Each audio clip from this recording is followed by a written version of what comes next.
జరిగిన మాట వాస్తవం. ప్రభుత్వం తరఫున నేను క్షమాపణ కూడా చెప్తున్నాను. ఎందుకంటే మనం అనుకున్న దానికంటే డబల్ 3 రెట్లు ఎక్కువ వచ్చింది. రైతులకు ఇబ్బంది అయింది. కల్లాలల్లా 15 రోజుల నుంచి రైతులు ఇబ్బంది పడుతున్నారు. ఆ మాట వాస్తవం. అందుకని మేము కూడా చింతిస్తున్నాం అందరం.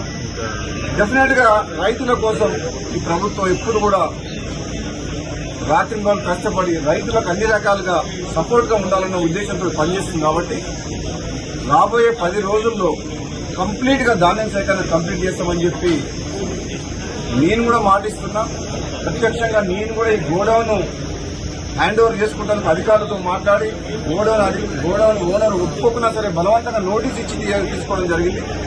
ఇంకొక 1,00,000 టన్నులకు తిరుమలగిరి సూర్యాపేట మండలం అక్కడ ఒకటి ఉన్నది, అది కూడా తీసుకోమని చెప్పిన ఇప్పుడు అడిషనల్ కలెక్టర్ గారితో మాట్లాడినా.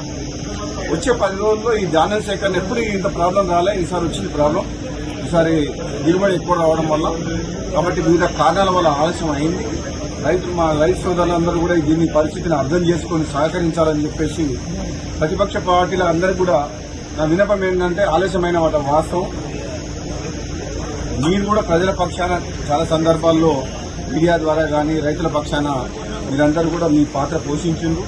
ప్రభుత్వం కూడా అన్ని రకాలుగా మీరు చేసిన పోరాటాన్ని కావచ్చు, మీ ప్రజల పక్షాన మాట్లాడడం కానీ రైతుల పక్షాన దాన్ని పాజిటివ్ గానే తీసుకుంటుంది. నెగిటివ్ యాంగిల్లో రాజకీయ కోణంలో రాజకీయం చేయదలుచుకోలేదు. ఎందుకంటే ఇది రైతుల సమస్య.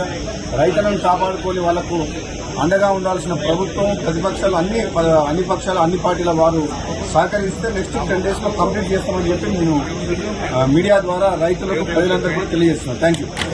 జరిగిన మాట వాస్తవం. ప్రభుత్వం తరఫున నేను క్షమాపణ కూడా చెప్తున్నాను. ఎందుకంటే మనం అనుకున్న దానికంటే డబల్ 3 రెట్లు ఎక్కువ వచ్చింది. రైతులకు ఇబ్బంది అయింది. కల్లాలల్లా 15 రోజుల నుంచి రైతులు ఇబ్బంది పడుతున్నారు. ఆ మాట వాస్తవం. అందుకని మేము కూడా చింతిస్తున్నాం అందరం.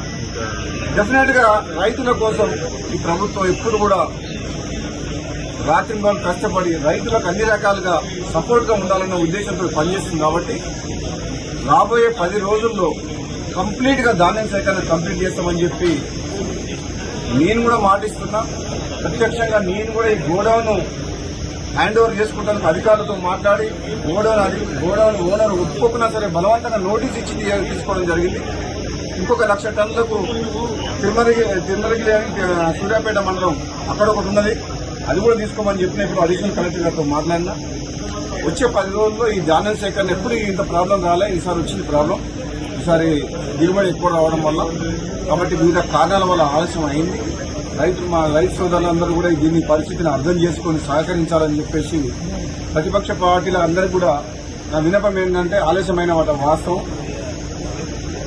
మీరు కూడా ప్రజల పక్షాన చాలా సందర్భాల్లో మీడియా ద్వారా కానీ రైతుల పక్షాన మీరందరూ కూడా మీ పాత్ర పోషించిండ్రు. ప్రభుత్వం కూడా అన్ని రకాలుగా మీరు చేసిన పోరాటాన్ని కావచ్చు, మీ ప్రజల పక్షాన మాట్లాడడం కానీ రైతుల పక్షాన దాన్ని పాజిటివ్ గానే తీసుకుంటుంది. నెగిటివ్ యాంగిల్లో రాజకీయ కోణంలో రాజకీయం చేయదలుచుకోలేదు. ఎందుకంటే ఇది రైతుల సమస్య. రైతులను కాపాడుకొని వాళ్లకు అండగా ఉండాల్సిన ప్రభుత్వం, ప్రతిపక్షాలు అన్ని పక్షాలు అన్ని పార్టీల వారు సహకరిస్తే నెక్స్ట్ 10 days లో కంప్లీట్ చేస్తామని చెప్పి నేను మీడియా ద్వారా రైతులకు ప్రజలందరికీ కూడా తెలియజేస్తున్నాను. Thank you.